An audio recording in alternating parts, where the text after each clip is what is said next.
नमस्कार. तुम्हा सर्वांचं स्वागत आहे वृत्तांत प्रसारकमध्ये. तसेच आपल्या या खास कार्यक्रमामध्ये ज्याचं नाव आहे संवाद नवीन संकल्पनांचा.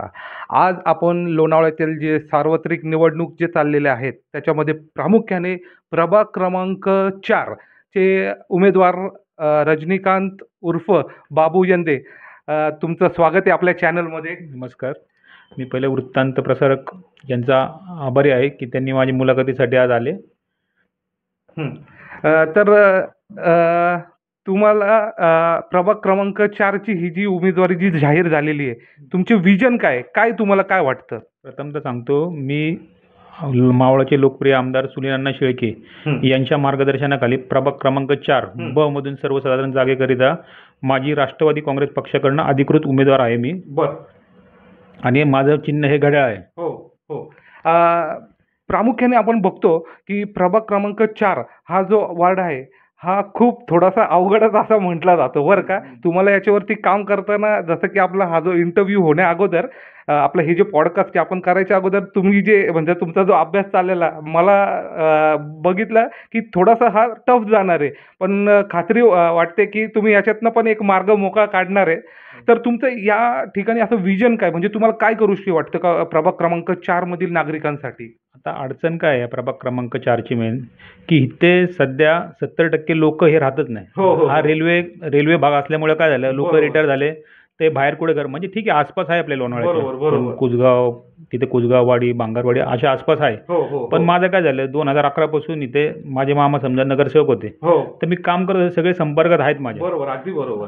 आणि आत्तापासून ना 2011 पासून म्हणजे 13-14 वर्ष झाले संपर्कात आहे. हां, हां. हो. त्याच्यानंतर 2019ला बरोबर. तर या अण्णांमुळे पण मला त्या लोकांपर्यंत पोहोचण्याची संधी मिळाली. हो, हो, हो. त्यामुळे मला तिथपर्यंत पोहोचणं एवढं अवघड नाही हो. इतर बाबतीत, इतर उमेदवारांच्या तुलनेत. बरोबर. जसं की मी बघितलं की तुम्ही या हे आयोजन वगैरे असं काय करणार आहे, तर काय सांगाल? म्हणजे तुमच्या डोक्यात ही संकल्पना का आली, का असं रुग्णवाहिकाच का आपण द्यावी असं का?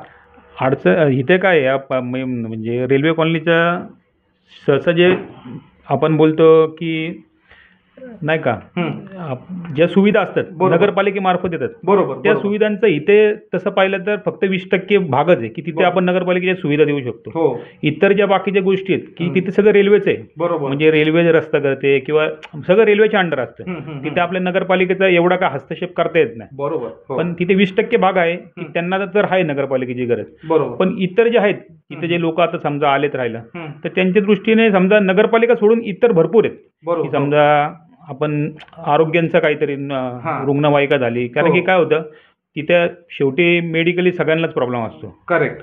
की त्यांना रुग्णवाहिका म्हणा, मोफत आरोग्य शिबिर म्हणा, किंवा शासकीय योजना. हो. शासकीय योजना तर हे प्रत्येकापर्यंत पोहोचणं गरजेचं आहे. बरोबर, अगदी बरोबर. त्याच्यानंतर तुम्हाला सांगतो एक म्हणजे क्रीडा क्षेत्रात आता माझं एक शारदा ढोलताशा पथक आहे. अच्छा अच्छा, क्या बात आहे, क्या बात आहे. त्याच्यात माझ्या जवळ 100-150 मुलं आहेत तिकडचे. म्हणजे इतक्या तरुणांना तुम्ही हा एक ह्या प्रकारे या माध्यमातून एक रोजगार पण उपलब्ध करून देता. नाही, रोजगाराचा नाही, तो एक ऍक्च्युली आहे ना म्हणजे एक मुलांच्या आवडीचा भाग आहे. म्हणजे त्यात तुम्हाला सांगतो वकील, बरोबर. तुम्हाला सांगतो सीए, सगळे म्हणजे नामचिन्ह. नामचीन लोक, त्यांना काय ते पैशाचे नाही, ते हो. फक्त सांस्कृतिकचा भाग बरोबर. म्हणून म्हणजे तुमच्या मनामध्ये जी कल्पना आहे संस्कृतीला धरून आपण जे काही आपले जे कार्यक्रम असतील तुमच्या माध्यमातून तुम्ही जे करता, जसे की आता तुम्ही उल्लेख केला की तुमचं जे ढोल ताशा पथक असेल, तर त्याच माध्यमातून तुम्ही एक तुमच्या संकल्पना अशी आहे की एक ओपन जिम ही एक संकल्पना आपण लोणावळ्यामध्ये एक नवीनच आणलेली आहे. तर हे खरंच मला तुमच्यासारखे जे उमेदवार मिळतात ते आत्ताच मी 2 लास्ट माझं हे पॉडकास्ट झालं त्याच्यामध्ये बरेच चांगले असे उमेदवार मिळतात की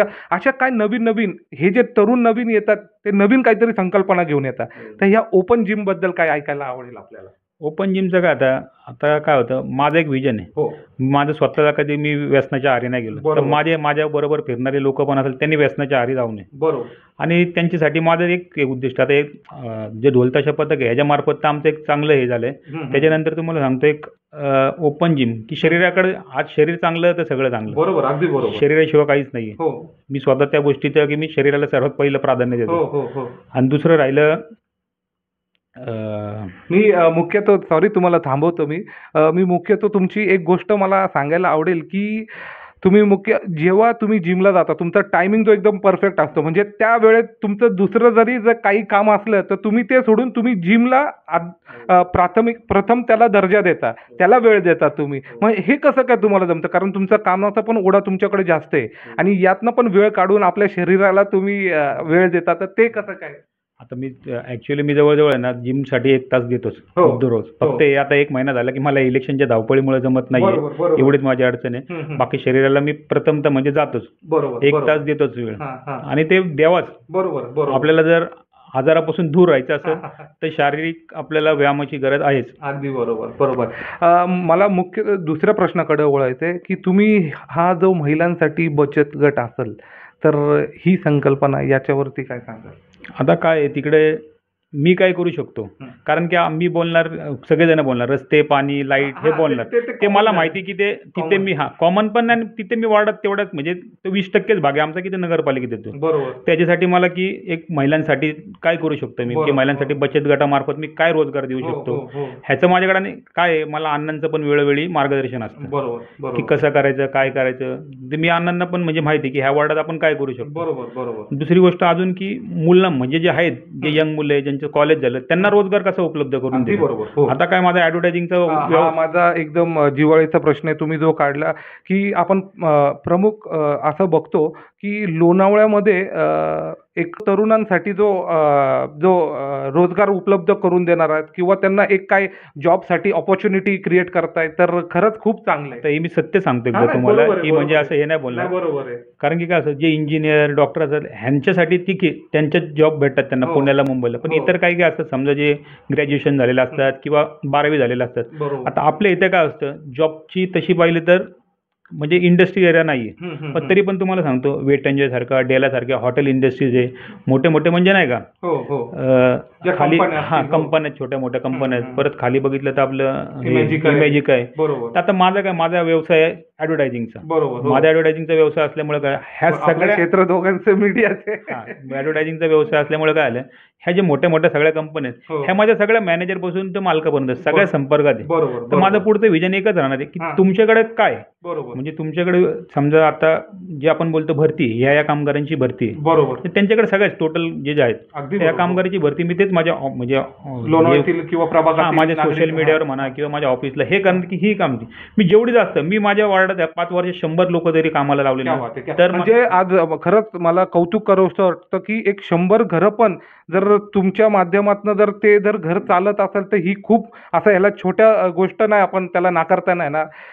गंमत अशी आहे तुम्हाला सांगतो, की बचत गट करताय पण त्याच्याबरोबर तुम्ही महिलांसाठी एक गृहउद्योगसाठी पण ते काय आहे? त्याच्याबद्दल ऐका. आता गृह उद्योगसाठी आता मला काय माहिती का, एवढे त्याच्यातनं आल्यानंतर काय ना काय कल्पना माझ्यासाठी चालू होईल. तर करता येईल बचत गटामार्फत काय काय करता येईल मला महिलांसाठी साठी. तर ठीक आहे, माझ्याकडे पुढच्या गोष्टीचे आहेत नियोजन. पण म्हणजे ठीक- तुमचं विजन आहे पण तुम्हाला आता सांगायचं नाही, मला कळतंय त्या गोष्टी. जसं मी बोललो की मी आज 100 मुलांना माझे रोजगार कमीत कमी देण्याची इच्छा आहे. 100 घरात आहे त्यासाठी म्हणजे 5 वर्षात मी 100 मुलं तरी कामाला. तसंच महिलांसाठी पण माझ्या डोक्यात आहेत बरोबर.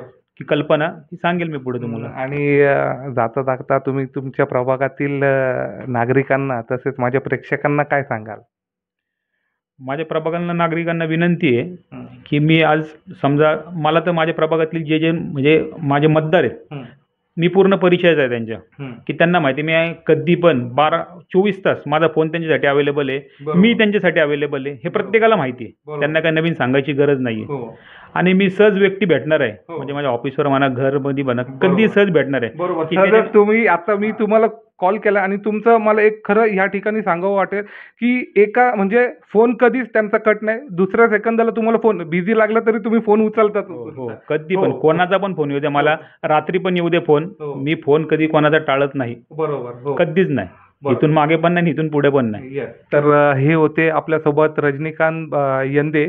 यांचे विजन हे एक सर्वात असं वेगळं विजन आहे आणि त्यांनी जो मावळ तालुक्यातील लोकप्रिय आमदार त्यांचा हात त्यांच्या पाठीवरती आहे. तर आपण येणाऱ्या या निवडणुकीमधील सर्व घडामोडी तर बघणारच आहोत आणि तत्पुरता आपण थांबूया. धन्यवाद.